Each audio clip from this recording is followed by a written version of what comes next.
kinabuhi ni Kristo Jesus, mo iyang gialay dito sa cross sa Kalbaryo, mga igala, tungod sa atong mga sala, mga igala. So, maunay pinuod, mga igala, ang si Kristo Jesus may unang nahigugpa kanato, mga igala, kung tungod sa nato nga gugpa sa atong Ginoong Dios o panluluwas na si Kristo Jesus, mga igala, iyang gialay ang iyang kinabuhi dito sa krus sa Kalbaryo, mga igala. Kung dito sa krus sa Kalbaryo ang iyang giula, ang iyang dugo dito sa krus sa Kalbaryo, aron sa pagbayad sa atong mga sala, aron sa pagpasaymo sa atong mga sala, aron sa paghugas sa atong mga sala, ug aron sa pagtubo sa atong mga sala.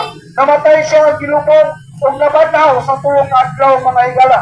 Mao kana ang maayong balita sa kaluwasan diha ni Kristo Jesus, mga igala.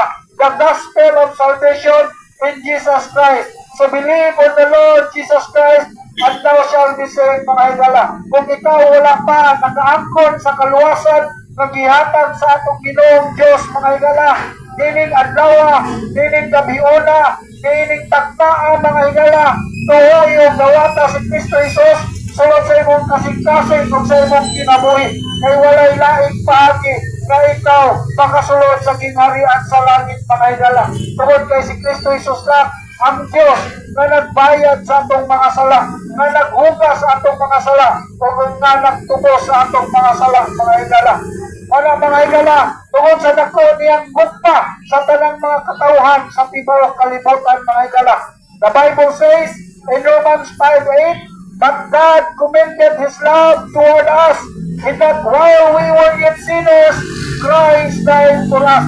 Apan ipasundayan sa Dios ang iyang gugma, samtang makasasala pa kita, si Kristo Jesus namatay tungod sa atong mga sala.